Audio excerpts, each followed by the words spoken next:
Bienvenue dans votre émission Coffre aux idées. Nous nous retrouvons avec plaisir encore une fois sur ce plateau en compagnie d'Évelyse, Maël, Kétia, Yanitza, Josué, Emmanuel, afin de pouvoir poursuivre notre étude, notre recherche dans le livre, dans l'Évangile selon Matthieu. Nous avons déjà eu 3 études précédentes, nous sommes à la 4e, avec comme thème pour cette fois, foi et guérison. J'aimerais qu'on puisse prendre Matthieu 9, verset 5. Matthieu 9, verset 5. Car lequel est le plus aisé de dire « Tes péchés sont pardonnés » ou de dire « Lève-toi et marche ». Merci Kétia. J'inviterai Josué à prier avec nous. Nous prions, nous te remercions Seigneur pour ce moment d'étude que tu nous accordes. Nous te demandons de nous assister et de nous accorder ton Saint-Esprit afin de bien comprendre et de bien transmettre ce que tu as voulu nous dire. Garde-nous tous, protège-nous tous. Ce sont grâce que nous te demandons au nom de ton Fils Jésus. Amen. Amen. Amen. Merci Josué. Donc, l'étude précédente, nous avons eu l'occasion d'aborder le sermon sur la montagne. Nous avons vu que Jésus mettait en avant les principes du royaume de Dieu et la manière dont il souhaitait que le peuple puisse approcher de Dieu. Cette nécessité pour le peuple de vivre attaché à Dieu. Cette fois, nous voyons Jésus en action. Jésus qui apporte la guérison, Jésus qui apporte un bien-être à ceux qu'il rencontre. Au travers de plusieurs expériences, nous allons aborder justement ce thème de la foi et de la guérison. J'aimerais tout d'abord que nous puissions lire Matthieu 8, versets 11 et 12. Matthieu 8, versets 11 et 12. Un commentaire. Je vous le déclare, beaucoup viendront de l'Orient et de l'Occident et prendront place à la table auprès d'Abraham, d'Isaac et de Jacob dans le royaume des cieux. Mais ceux qui devaient hériter du royaume, ceux-là seront jetés dans les ténèbres du dehors. C'est là qu'il y aura des pleurs et d'amers regrets. Merci Emmanuel. Jésus prononce ces paroles à la suite d'un échange qu'il a eu avec un centenier romain qui est venu le voir pour la guérison de son serviteur. Et Jésus s'étonne de la foi de cet homme. Nous aurons l'occasion un peu plus loin de pouvoir aborder particulièrement cette histoire. On voit dans le chapitre 8 de Matthieu la guérison d'un lépreux. Jésus qui guérit le serviteur du centenier. Jésus qui va guérir la belle-mère de Pierre. Dans le chapitre 9, Jésus qui guérit un paralytique. Quel est le ou les points communs qu'il y a entre toutes ces guérisons? Alors moi je dirais qu'en fait le point commun qu'il y a avec toutes ces guérisons, c'est qu'on a l'impression que toutes ces personnes ne font pas partie de ce qu'on appelle l'élite de la société. En fait que ce sont des personnes qui étaient plus ou moins à part, à côté. Le paralytique qui en réalité était à côté du chemin. Les lépreux étaient considérés comme des personnes impures et donc qui ne pouvaient pas et qui ne devaient pas faire partie de la société normale, quoi. Donc c'était des personnes un peu à part, ou comme on appelle des parias, quoi. D'accord. Un autre point commun, en plus de ce que Josué a dit, ou alors vous souhaitez rebondir par rapport à ce que Josué a dit? Moi, je dirais, par rapport aux différentes histoires, la foi. Parce que le lépreux, il dit à Jésus, si tu le veux, tu peux me rendre pur. Le centenier, il dit, dis seulement un mot et mon serviteur sera guéri. Donc moi, je vois un point commun, la foi qu'ils avaient en ce que Jésus pouvait faire. D'accord. Pour eux. Un autre point commun ou... Mais en fait, Jésus est en train de montrer qu'il est venu vers ceux que le monde rejette, en fait. Il est venu vers ceux qui s'auto-considèrent comme étant disqualifiés de base, en fait, pour le royaume de Dieu. Il est venu vers ceux auxquels on ne s'intéresse pas, parce qu'il ne faut pas oublier que chez les Juifs, les maladies, les handicaps, ou même la pauvreté, c'est un signe de dépréciation de Dieu, si on peut dire comme ça. Donc, Jésus est en train de montrer que non, vous n'êtes pas disqualifiés, vous êtes là, c'est juste qu'il faut... Je suis là pour me rapprocher de vous.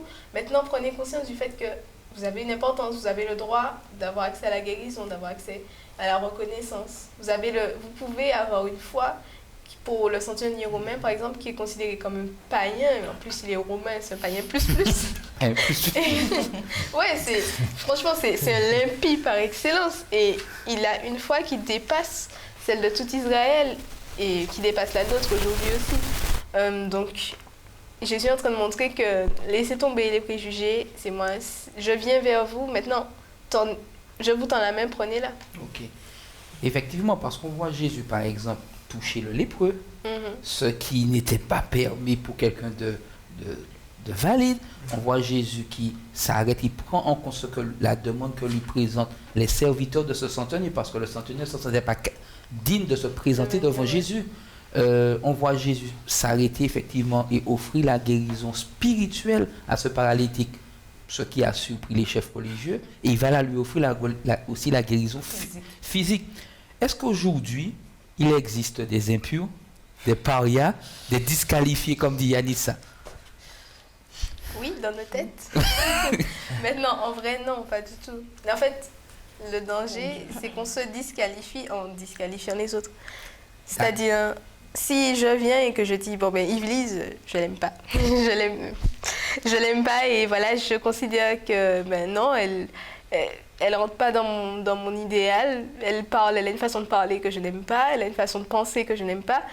Elle n'est pas digne du royaume de Dieu. En fait, Yvelise, en disqualifiant Yvelise, je suis en train de m'auto-disqualifier parce que je me sors du cadre. C'est-à-dire, Jésus ne rejette pas les autres, il n'a pas de préjugés. La seule barrière entre lui et nous, ce sont nos péchés. Donc si moi je viens et je dis que non, je ne veux pas d'elle, c'est moi qui ne serai pas là-haut. On ne sera pas ensemble certes, mais c'est moi qui ne serai pas au ciel. C'est vrai que tu effectivement avances un élément qu'en disqualifiant l'autre, on se disqualifie soi-même. Mais soyons sérieux. Il y a des personnes qu'on considère, que la société considère comme impures, comme parias. Les sans domicile fixe.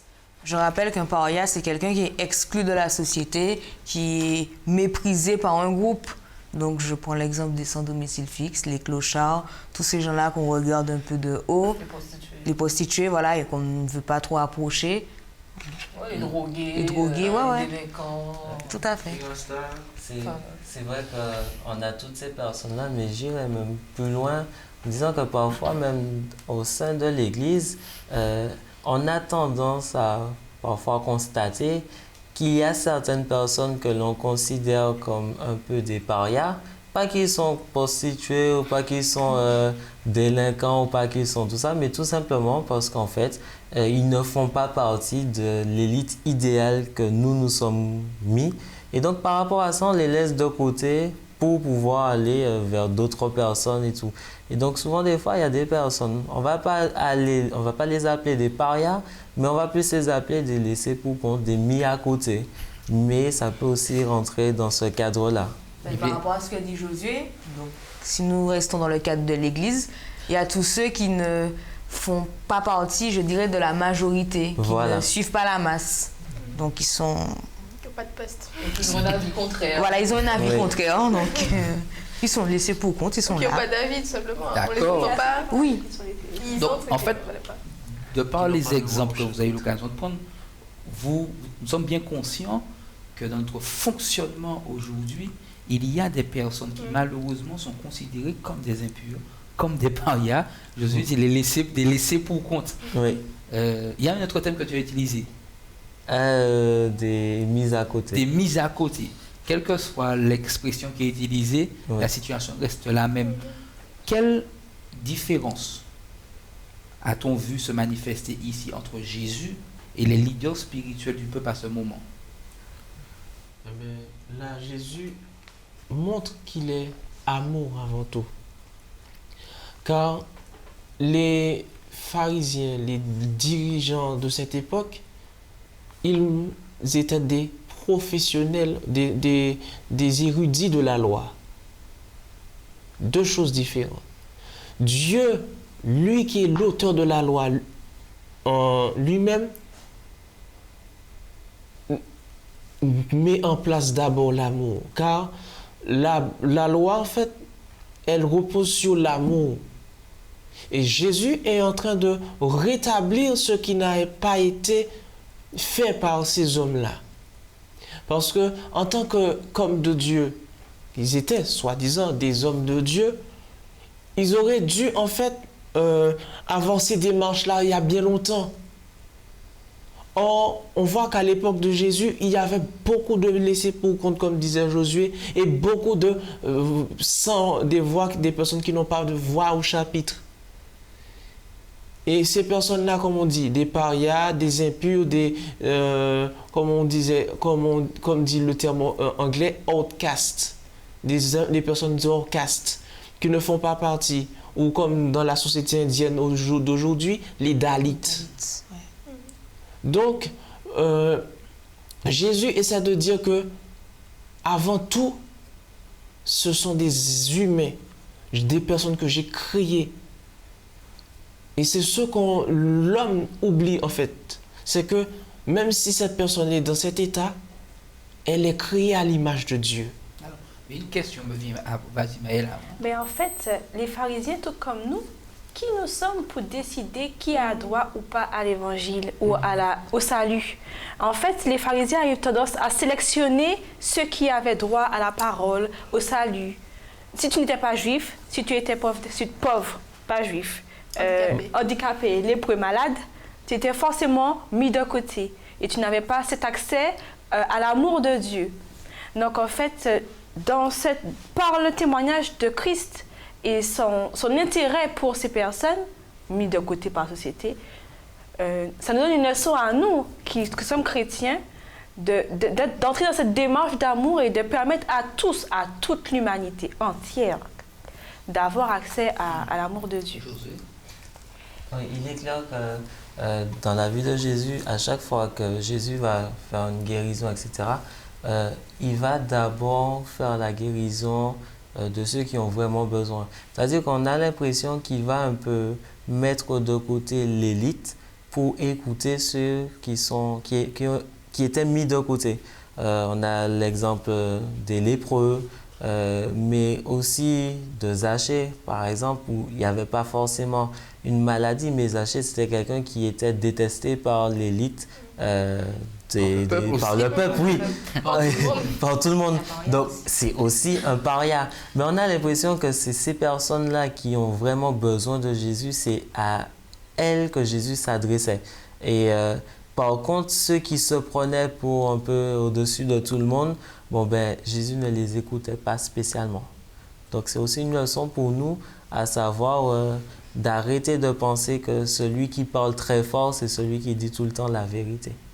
Yann dit ça. Alors, en fait, je me fais un peu l'avocat du diable parce que, certes, les Juifs, les scribes, les pharisiens, ils étaient élitistes. C'est vrai, mais jusqu'à maintenant, on fait un peu la même chose.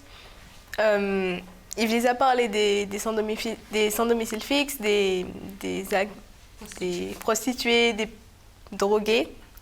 Et en fait, les pharisiens et les sadducéens avaient deux lois. Il y avait une loi morale, les 10 commandements, mais il y avait aussi les lois sur comment se tenir, qu'est-ce qu'il fallait faire par rapport aux maladies et tout ça. Et en fait, ces lois-là, c'était pour le peuple juif une façon d'échapper aux épidémies, aux maladies, pour franchement avoir une bonne hygiène de vie. Et en fait, les sadducéens, les pharisiens, ils ont fait un bloc avec les deux. Donc, quand on était lépreux, on était impur. Il ne fallait pas avoir de contact physique. Oui, on comprend parce que c'est contagieux, la lèpre. Mais le contact spirituel aussi, en fait, faisait partie de tous les liens. Et ils ont fait une seule soupe avec. Et en fait, si on n'était pas... franchement, c'est compliqué et ça a l'air bête quand on regarde avec du recul. Mais en fait, les gens ont considéré que ce sont les péchés qui font qu'on est malade, qui font que... Et en fait, il fallait franchement être fort, si on veut, pour passer au travers de tous ces filtres-là et pour arriver à être considéré par Dieu. Et jusqu'à maintenant, on fait cette erreur-là. C'est-à-dire que quand on va faire, par exemple, de l'évangélisation entre jeunes, on va voir une maison avec des gens, un joli jardin et tout, et on va voir une maison un petit peu moins avenante, on va dire, avec dehors une femme qu'on entend crier parce qu'il y a quelqu'un derrière qui babille après elle. On va voir des enfants sales, on va sentir l'odeur de la drogue et tout. on ira plus vers la maison avenante. Et on a ce préjugé-là qui fait que on ne va pas forcément porter la parole aux gens qu'on considère, par rapport à notre loi hygiénique, qui sont impurs, qui sont sales. Oui, ou par rapport aux bonnes mœurs aussi, on va les repousser. C'est pas forcément mauvais de base, mais si on se rend compte qu'on les prive de l'amour de Dieu, voilà. Nous sommes conscients effectivement que cette situation, et tu l'as exprimé quand tu disais que quand on regarde de l'extérieur, on peut juger le peuple, on peut effectivement porter un jugement sur les dirigeants, mais que les choses étaient tellement imbriquées les unes dans les autres qu'il était difficile pour le peuple de faire la différence. Et que Jésus, dans son parcours, apportait justement cet éclairage, et que dans son fonctionnement, il apportait. Mais comment aujourd'hui, comme mener une vie comme Jésus, et répondre de manière pratique, alors on va être très pratique, comment aujourd'hui, parce qu'on s'est dit, il y a des personnes qui peuvent être considérées comme des parias, comment aujourd'hui apporter, dépasser ça, et puis répondre à leurs besoins. Alors tout d'abord, il faudrait descendre des barrières, justement. Alors qu'est-ce que tu entends par descendre des barrières, justement?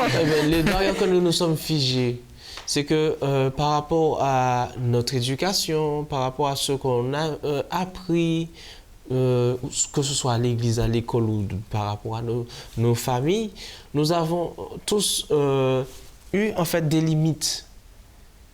Or, si pour limiter une personne, si on voit que l'évangile, en fait, il traverse les frontières. Elle traverse les frontières, il n'y a pas de limite, il n'y a pas de barrière. Parce que l'évangile, en fait, aplanit tout. C'est pour ça qu'il dit aplanissez les sentiers et les couteaux, et puis aplanissez la voie, faites résonner. Donc, c'est ça l'évangile. C'est d'abord, c'est de vivre cet évangile pour soi-même. Déjà, que l'on vive une relation avec Dieu. Deuxièmement, à force de vivre avec Dieu, nous aurons, comme on dit, cet empressement que Dieu a donné à des prophètes ou à d'autres personnes qui sont avant nous, qui ont été avant nous, et qui voient avec quelle peine d'autres vivent dans cette misère. Et comme nous serons touchés, ça sera beaucoup plus facile d'aller vers ces personnes-là. Ok. Par exemple, si on prend l'exemple des sans-abri, il existe des centres comme Secours Adventiste et d'autres centres d'aide auxquels on peut participer pour leur apporter une aide. Et si on apporte à manger, en même temps, on dresse on fait passer une petite évangile, une petite priorité, on leur parle de Dieu et ça peut-être que ça pourrait les aider à se retourner. D'accord. Alors, j'aime beaucoup quand tu dis il y a des centres et il y a des centres et on peut les aider et tout. Bon, je pense que du temps de Jésus, il devait quand même y avoir un service de, on va dire, bonnes sœurs qui venaient quand même donner un peu à manger aux... Alors, pas vraiment. Il faut se rappeler que dans la loi juive, Dieu avait inscrit que la société devait prendre soin des veuves, de l'orphelin, de ceux qui étaient malades. Donc, la société avait ce rôle. Il n'y avait pas comme aujourd'hui d'organisation. Nous avons effectivement beaucoup... Et deux choses ont été dites. On retient à penser qu'il faut un changement de mentalité, et c'est ce que Manuel disait, parce qu'on est le produit d'une éducation, et le regard qu'on porte sur l'autre est le résultat de notre éducation. Changer de mentalité, mais aujourd'hui, et il disait aussi, être poussé par l'amour de Dieu. Et Maël disait, s'inscrire finalement dans un réseau d'associations qui existe déjà. Puisqu'aujourd'hui, et elle prenait l'exemple de Secours Adventiste, il y en a d'autres, qu'elles soient confessionnelles ou pas. Donc, il y a déjà 3 éléments qui peuvent marquer une différence dans ma manière d'agir vis-à-vis. Et tu as ajouté un autre élément. Moi, je vais un peu dans le sens contraire. C'est-à-dire que je dis qu'il ne faudrait pas qu'on attende trop. Certes, il faut s'inscrire dans le réseau, comme tu dis, mais il ne faut pas attendre trop sur je vais faire avec le Secours Adventiste, parce que le Secours Adventiste n'est pas tout le temps là. Les réseaux d'aide ne sont pas tout le temps là. Il y a eu une série de conférences bibliques et dans une église où j'ai été. Et en fait, plusieurs soirs d'affilée, il y a eu un sans-abri qui venait. Et bon, on sait pertinemment, les sans-abri, ça ne se parfume pas, ça ne se lave pas. Et on sait qu'il est là, il y a une odeur, mais il parle, il avait bu en plus. Donc on savait qu'il était pas complètement sobre, si on veut. Mais il suivait, il connaissait sa Bible, parce que quand le prédicateur parlait, il répondait, il donnait, il citait les versets. Et en fait, à un moment, on parlait de la crucifixion, il a commencé à pleurer. Et franchement, pleurer, j'avais entendu ça dans les histoires, mais jamais vu ça en vrai. J'ai été étonnée de voir que les gens ne faisaient pas attention. C'est-à-dire, on avait des invités au début du programme, on les fait venir, on leur donne des livres et tout. Et le monsieur, on ne s'intéressait pas du tout à lui. Et ça m'a un peu fait quelque chose parce que, bon, je me suis dit quand même, c'est à ce moment-là, en fait, qu'en tant que jeune, on doit donner l'exemple. Et ça a été vraiment difficile pour moi de me lever et de lui apporter, mais juste des mouchoirs. C'est-à-dire, et je ne l'ai pas pris chez moi, je ne l'ai pas mis dans ma voiture, je ne l'ai pas raccompagné parce que, on m'a appris qu'il ne faut pas s'approcher des gens qu'on considère comme dangereux. C'est vraiment, on ne s'en rend pas compte, mais c'est vraiment difficile, en fait, de vaincre ça. J'étais dans un temple, il y avait des gens, je n'avais pas à avoir peur du monsieur.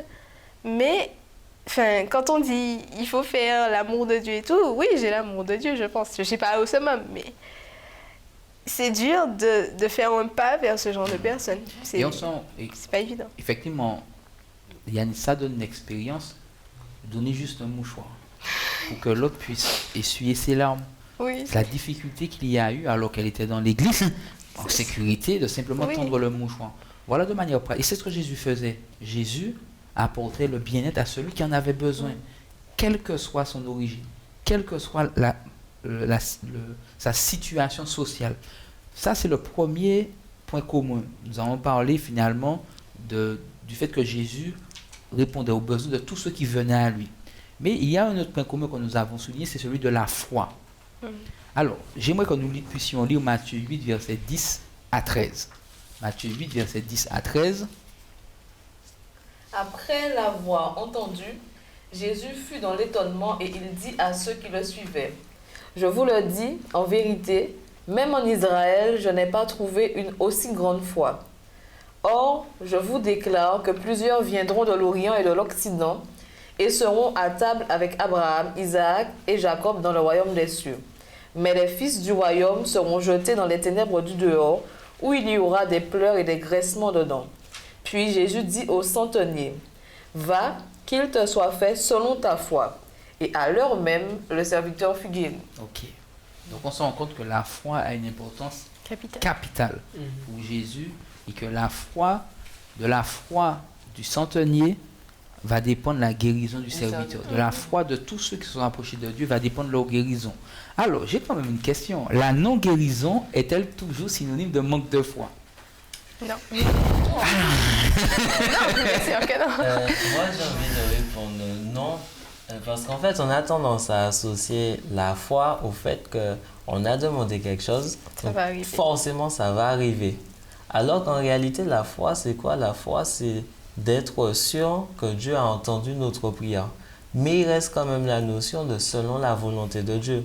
Quand on reprend l'exemple du centurion, il demande à Jésus et il dit à Jésus, si tu le veux, je sais que mon serviteur sera guéri. Il y a la notion de si tu le veux, autrement dit, en fonction de ta volonté. Notre foi, elle doit être, Seigneur, je veux telle ou telle chose.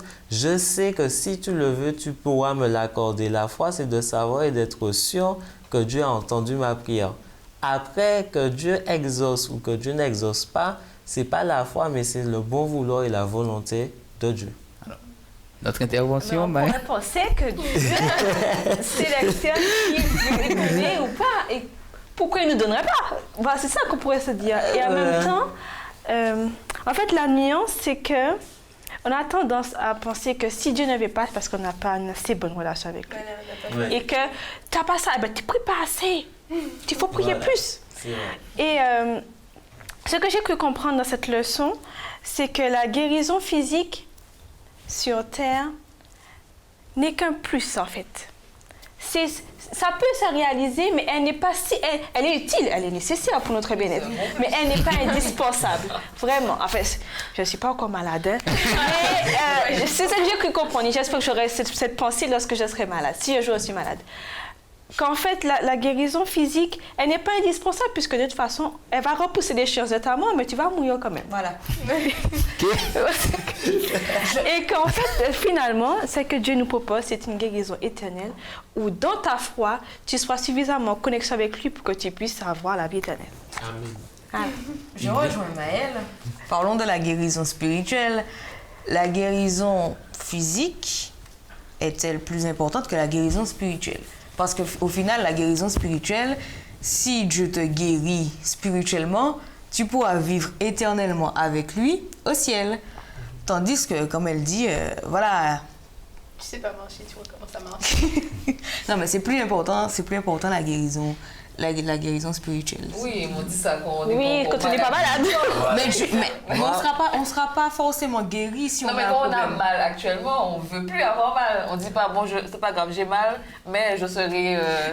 Puisque, on ne peut pas avoir mal. Seigneur, j'ai mal, guéris-moi. effectivement, il y a des maux, des maladies qui aujourd'hui pourrissent la vie de certains individus, Voilà. C'est le contraire. qui les empêchent même d'avoir toute relation avec d'autres, qui les fait souffrir jour et nuit. Et quand on demande à Dieu, quand on se met à plusieurs, parce que là, Jésus dit, demandez et l'on vous donnera, cherchez, vous trouverez. Celui qui demande reçoit. Si vous vous mettez à plusieurs à demander quelque chose en mon nom, vous l'obtiendrez. Voilà. Et que finalement, le malade prie, on se met à prier, on appelle les anciens qui ont d'huile, et que finalement, comment aujourd'hui gérer cette situation de non-réponse? Ben. Alors, je dis de non-réponse. De réponse contraire à cette attendue. Voilà.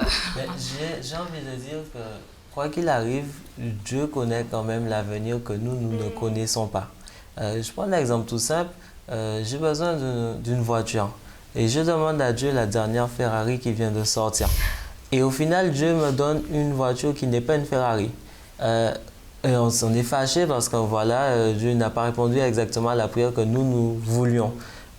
Par contre, on ne sait pas si Dieu ne nous a pas donné une voiture qui n'est pas aussi puissante qu'une Ferrari pour nous éviter d'aller se cracher à 260 km/h. C'est un exemple que l'on pourrait dire extrême.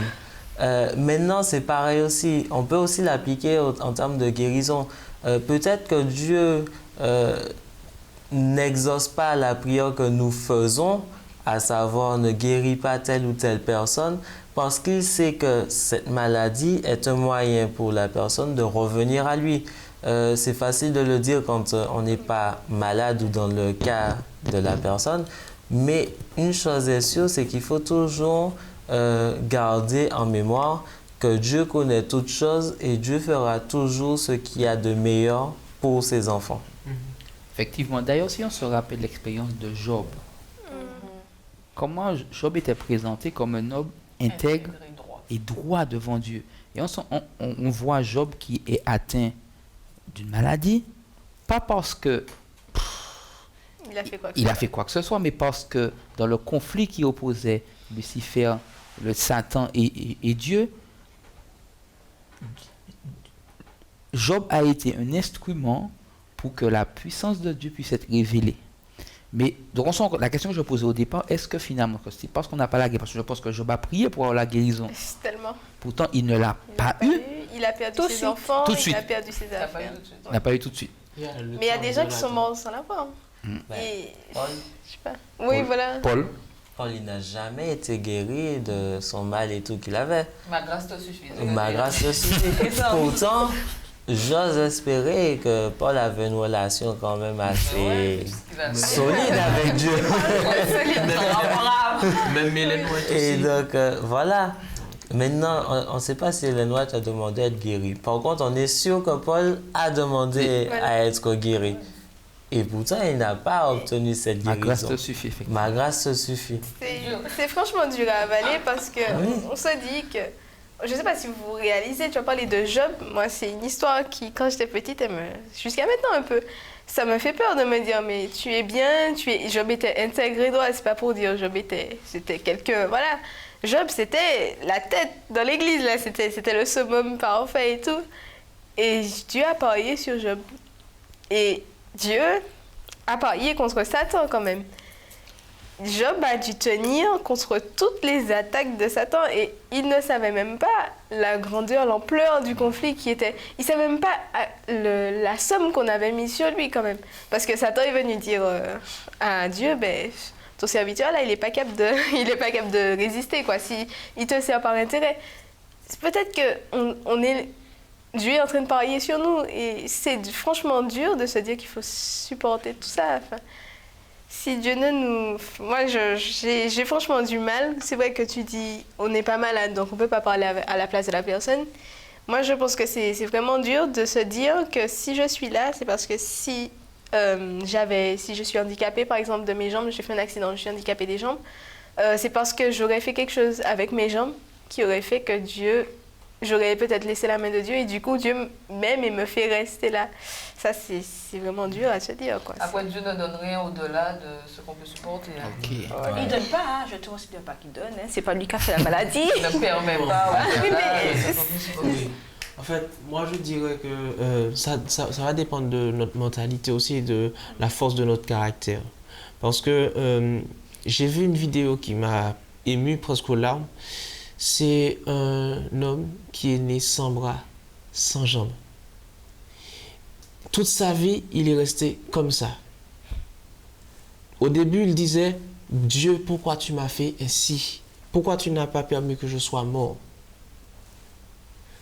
Mais en étudiant les évangiles, il a dit, je sais pourquoi tu m'as laissé vivre ainsi. Même s'il n'était pas de la même foi que moi, de la même confession religieuse que moi, cette personne-là m'a inspiré. Parce que cette personne-là, avec son handicap, il a été capable de traverser les 4 coins de la terre pour prêcher l'évangile. De prêcher l'évangile à des millions de personnes. Et pourtant, il ne fait pas plus qu'un maître. Pourtant, il dit, Dieu m'a donné cela pour dire que dans mon affliction, je ne suis pas plus qu'un autre. Mais je sais que dans sa grâce, il peut faire des choses extraordinaires. Donc, est-ce qu'on va se laisser limiter par un handicap? Ou on est le genre de personne qu'on sait qui on sert? Parce que si on connaît qui on sert, on sait en qui nous avons cru, je crois qu'il est plus facile pour nous, en fait, même s'il est difficile à accepter notre état d'être dans la façon dont nous sommes, nous savons que nous servons le Dieu de l'illimité. On peut se surpasser même avec un handicap. On peut se surpasser même avec des défauts que l'on a. Dieu n'est pas le Dieu du limité. Ne limitons pas Dieu parce que je ne fais pas ça, je n'ai pas de doctorat, je ne suis pas d'une personne aisée, voilà. Il n'y a pas d'excuse. Lorsque Dieu te choisit pour faire quelque chose d'extraordinaire, il ne regarde pas tes défauts. Il voit, il sait tout, mais il sait ce qu'il peut faire de toi. Et c'est la différence. Et pour conclure, je dirais que Jésus, quand il a guéri le paralytique, d'abord, il lui a dit, tes péchés te sont pardonnés, puis il l'a guéri. Donc, comme la leçon nous dit, d'abord, il est mieux d'être, je ne dis pas il est mieux d'être guéri spirituellement, mais je veux dire que notre santé spirituelle, quand elle s'affaiblit, tout se dégrade. Et si, au contraire, nous avons la santé spirituellement, nous avons de l'espérance. Et même si, au final, nous ne sommes pas guéris physiquement, mais au moins nous avons l'assurance, et nous aurons l'assurance d'être guéris physiquement et d'être en pleine forme et d'être en bonne santé au ciel. Et c'est sur ces mots d'église que nous vous remercions, chacun d'entre vous, d'avoir pris part à cet échange aujourd'hui autour de la foi et de la guérison. Vous qui nous avez suivis, nous croyons aussi que vous avez été interpellés comme nous sur cette notion de répondre aux besoins de tout un chacun, de développer sa foi en Dieu et sa confiance. Et nous espérons que durant cette semaine, vous aurez l'occasion, comme nous, de pouvoir faire un pas de plus avec Dieu, un pas de plus vers Dieu. Nous vous donnons rendez-vous pour notre prochaine émission, Coffre aux idées.